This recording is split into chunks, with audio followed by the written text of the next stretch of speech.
मैं मनोज कुमार सिंह, सहाचार्य हिंदी विभाग राजा सिंह महाविद्यालय सिवान। विद्यार्थियों, आज के व्याख्यान के केंद्र में जयशंकर प्रसाद की कविता भारतवर्ष होगी। ये कविता आपके स्नातक द्वितीय वर्ष के तृतीय पत्र के पाठ्यक्रम में प्रस्तावित है। आप सभी जयशंकर प्रसाद के नाम से परिचित होंगे, फिर भी कुछ जयशंकर प्रसाद की कवि व्यक्तित्व के बारे में जान लेना आवश्यक है।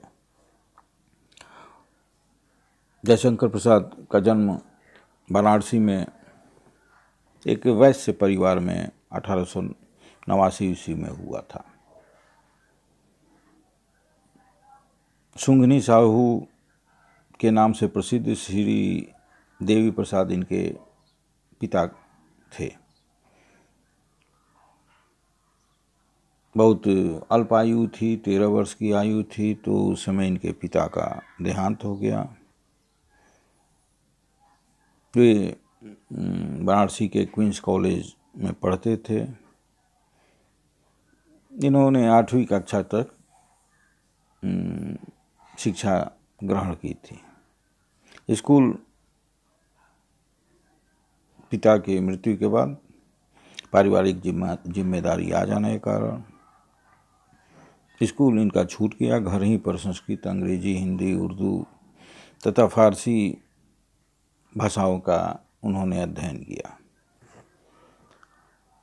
काशी के प्रसिद्ध विद्वान दीनबंधु ब्रह्मचारी से संस्कृत के प्राचीन साहित्य की समझ विकसित की। एक एक करके 2 पत्नियों की अकाल मृत्यु के कारण इनका तीसरा विवाह भी हुआ। इनके पुत्र रथ शंकर का जन्म इसी तीसरी पत्नी से हुआ था। प्रसाद जी अत्यंत सौम्य, शांत और गंभीर प्रकृति के व्यक्ति थे। इनका परिवार शैव था, शिव के भक्त थे लोग,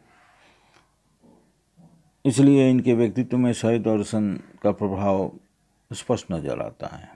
इनका जीवन अत्यंत नियमित था। शतरंज, बागवानी, शास्त्र चर्चा और कविता पाठ ये प्रतिदिन किया करते थे। इनको संस्कृत, चित्र और मूर्ति कला से भी गहरा प्रेम था,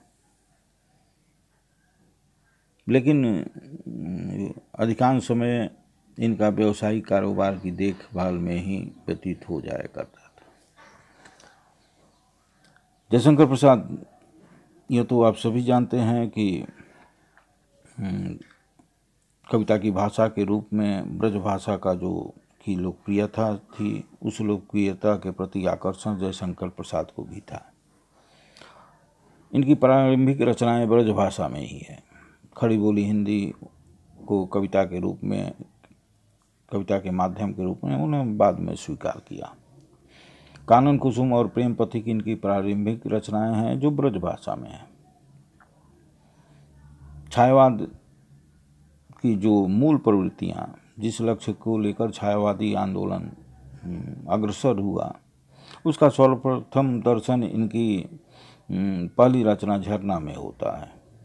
झरना, आंसू, लहर इनकी प्रमुख काव्य रचनाएं हैं और कामायनी इनकी अंतिम और प्रौढ़तम कृति है। कामायनी में मानव सभ्यता के विकास की मनोवैज्ञानिक कथा कही गई है। जयशंकर प्रसाद का रचना संसार बहुत विस्तृत है। इन्होंने कविता के अतिरिक्त नाटक, उपन्यास, कहानी और समीक्षात्मक निबंध भी लिखे।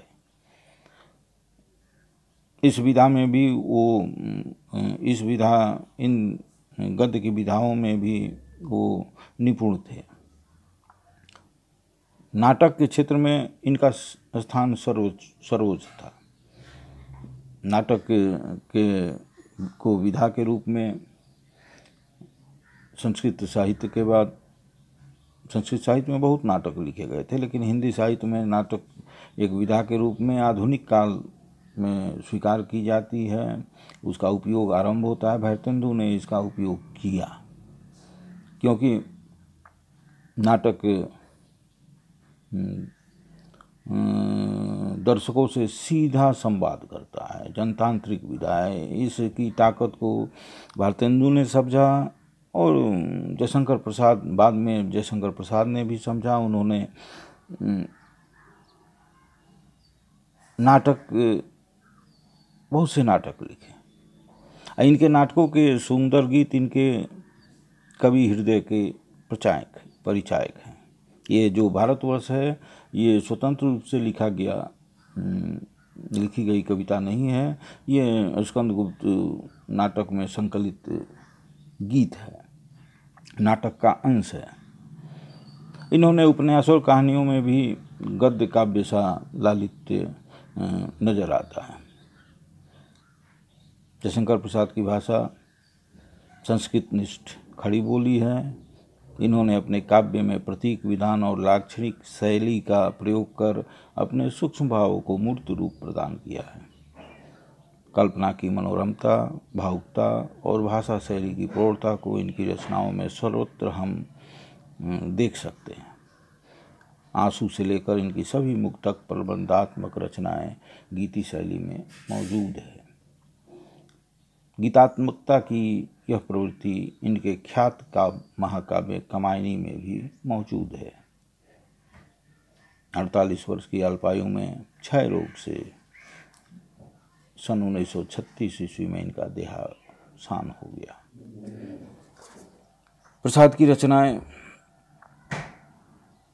जो प्रमुख हैं काव्य में कानन कुसुम, महाराणा का महत्व, चित्राधार, प्रेम पथिक, झरना, आंसू, लहर, कामायनी। नाटकों में प्रसिद्ध रचनाएं हैं राज्यश्री, विशाख, अजात शत्रु, जन्मेजय का नागयज्ञ, कामना, स्कंदगुप्त, एक घूंट, चंद्रगुप्त, ध्रुव स्वामिनी।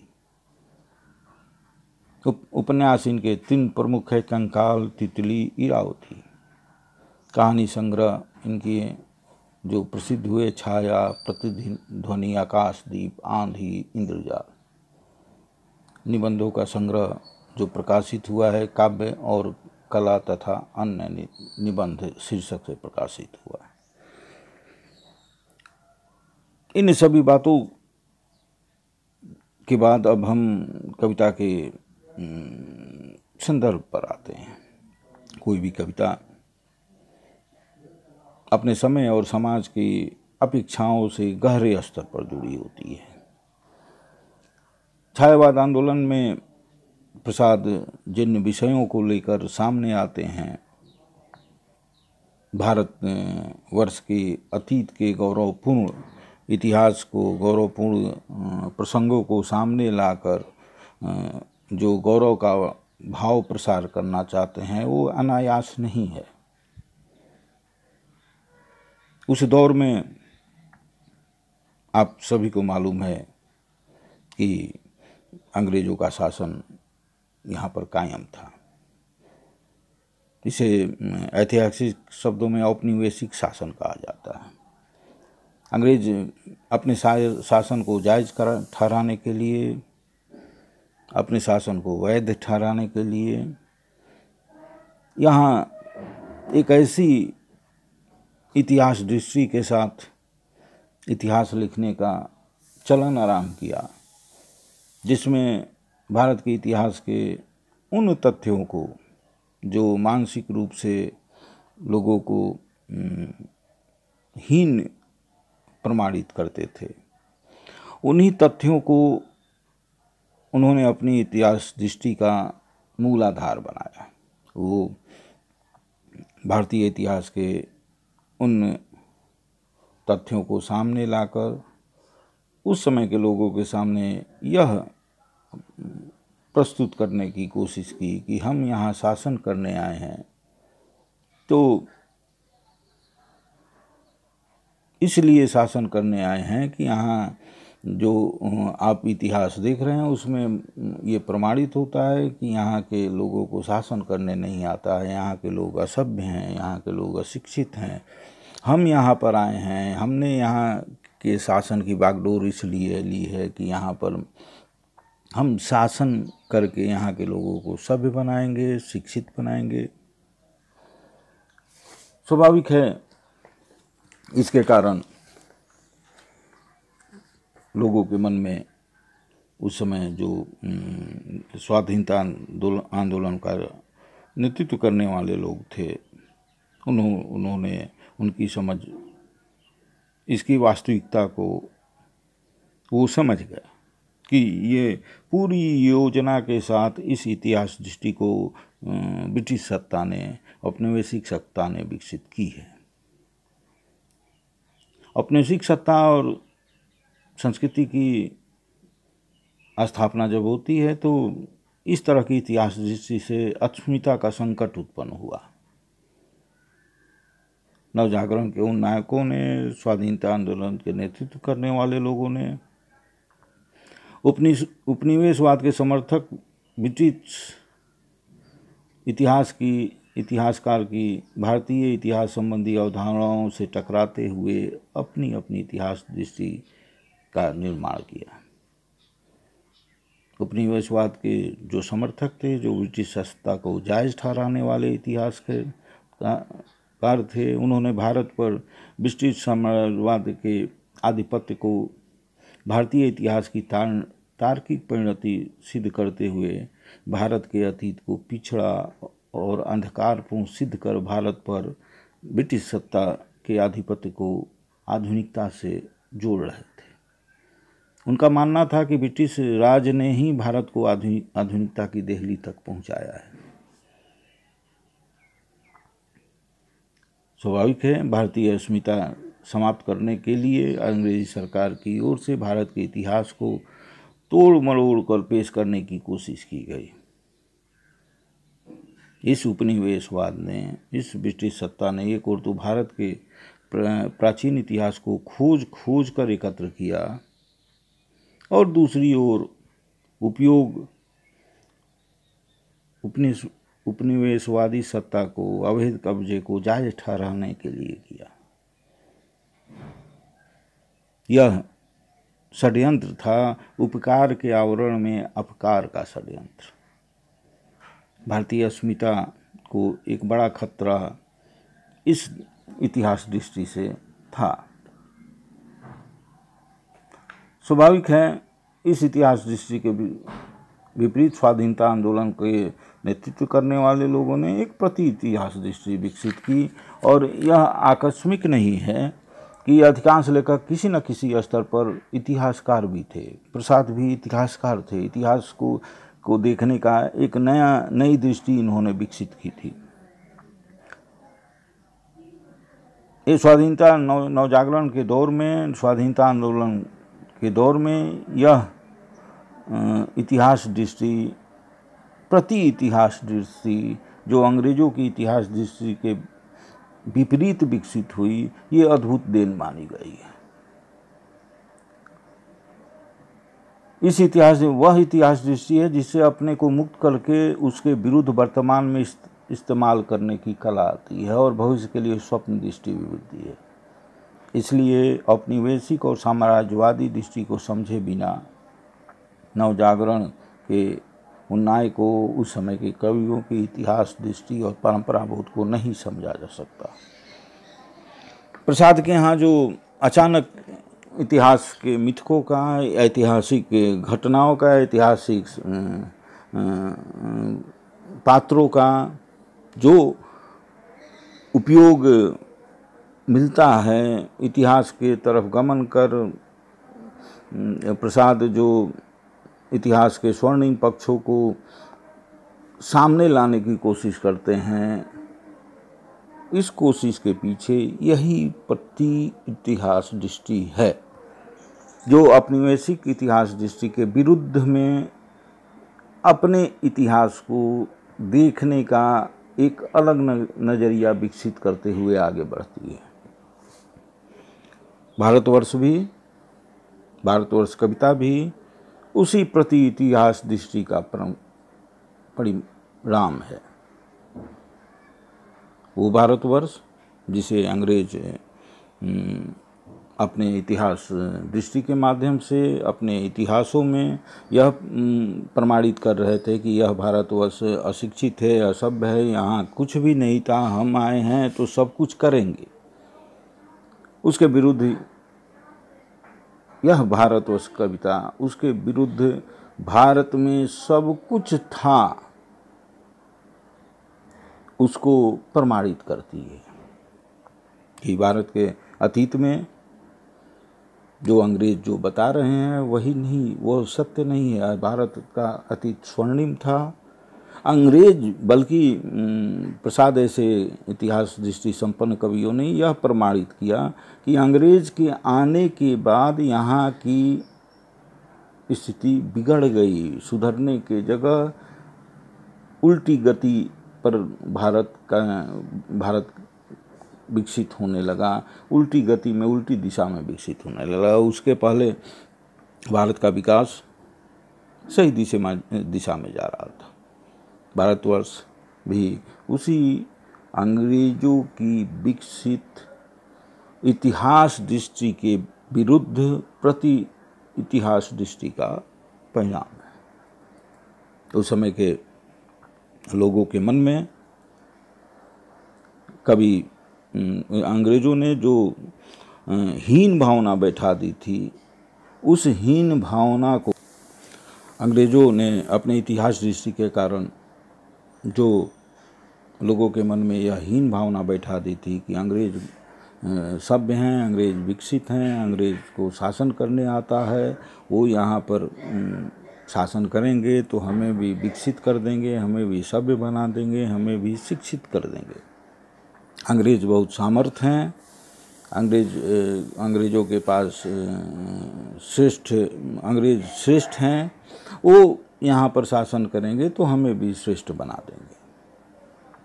स्वाभाविक है इस भावना से स्वाधीनता की लड़ाई नहीं लड़ी जा सकती थी। उसके लिए आवश्यक था कि सबसे पहले जो गलत हीन भावना, मिथ्याहीन भावना लोगों के मन में बैठी है, उस हीन भावना को दूर किया जाए। इसे दूर करने के लिए इस इतिहासकारों ने, कवियों ने इस महती जिम्मेदारी का बखूबी से इस हीन भावना को दूर करने के लिए अपनी लेखनी का इस्तेमाल किया।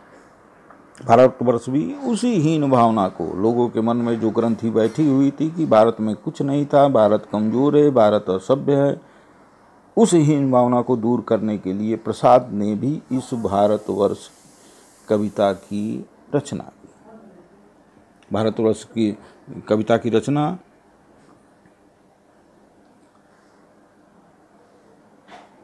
मूलतः ये स्कंद गुप्त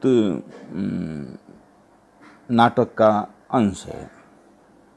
इसमें देवसेना द्वारा इस गीत को गाया गया है। इस गीत के माध्यम से कवि भारत के स्वर्णिम इतिहास को लोगों के मन में, लोगों के सामने प्रस्तुत करता है। स्कंदगुप्त नाटक के देवसेना के द्वारा गाया गया यह गीत राष्ट्र प्रेम की भावना, भारतीय संस्कृति के प्रति निष्ठा की भावना इस गीत में अभिव्यक्त हुई है। इस गीत में प्रसाद ने अपने साहित्य, इस गीत के माध्यम से भारत के गौरवपूर्ण इतिहास को प्रस्तुत किया है, ताकि लोगों के मन में भारत की जो समझ है, वो समझ गलत समझ है, वो गलत समझ छट जाए और अच्छी समझ, सकारात्मक समझ लोगों के मानस में बैठ जाए। इस कविता में भारत की महिमा की प्रशंसा करते हुए कवि गीत गाता है, कहता है कि हिमालय के आंगन में उसे प्रथम किरणों का दे उपहार। हिमालय के आंगन में उसे प्रथम किरणों का दे उपहार। उषा ने हंस अभिनंदन किया और पहनाया हीरक हार। जगे हम लगे जगाने विश्व, लोक में फैला फिर आलोक। व्योम तम पुंज हुआ तब नष्ट, अखिल संस्कृति हो सक उठी अशोक। देवसेना स्कंददूत में भारतवर्ष की महिमा का गुणगान करते हुए कहती है कि भारत की भूमि ऐसे ही सामान्य सी भूमि नहीं है, ये सृष्टिकर्ता द्वारा बनाई गई विशिष्ट भूमि है। क्योंकि कभी कहता है कि सूर्य की पहली किरण भारत भूमि पर ही पड़ती है। हिमालय के आंगन में उसे प्रथम किरणों का दे उपहार। उषा ने हंस अभिनंदन किया और पहनाया हीरक हार। ये ऐसा लगता है, सूर्य की किरणें जो प्रथम उपहार देती हैं, तो ऐसा लगता है कि सूर्य अपनी किरणों की भेंट भारत भूमि को देता है। सूर्य की किरणें जब हिमालय के शिखरों पर पड़ती है तो तब ओस की बूंदें हीरे के कणों की भांति चमकने लगती हैं। उषा ने हंस अभिनंदन किया और पहनाया हीरक हार। तब ओस की बूंदें हीरे के कणों की भांति चमकने लगते हैं। अर्थात उषा हंसकर भारत का स्वागत करती है और उसे हीरों का हार पहनाती है। जगे हम लगे जगाने विश्व, लोक में फैला फिर आलोक।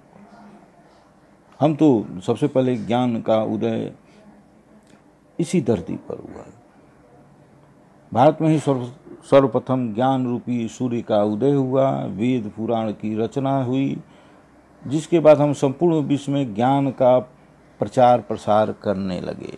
जगे हम लगे जगाने विश्व, सबसे पहले सूर्य की किरणें यहाँ पर पड़ी, ज्ञान रूपी किरणों से यहाँ ज्ञान का संचार हुआ, उससे हम जगे और जग के फिर संतुष्ट नहीं हुए, लगे जगाने विश्व। और उसके बाद हम लोगों ने विश्व को ज्ञान से संपृक्त करना शुरू किया और तब जाकर विश्व में, लोक में फैला फिर आलोक। व्योम तम पुंज हुआ तब नष्ट, अखिल संस्कृति हो उठी अशोक। इस प्रथम ज्ञान की भूमि से जो ज्ञान का प्रसार आरंभ हुआ, उससे अज्ञान का व्योमतम पुंज नष्ट हो गया और अखिल संततिक पूरे विश्व में उस ज्ञान से, उस ज्ञान की वास्तविकता को जानकर अशोक हो गया, शोक रहित हो गया। अब अगले कविता के अगले अंश का हम लोग अगले व्याख्यान में चर्चा करेंगे। धन्यवाद।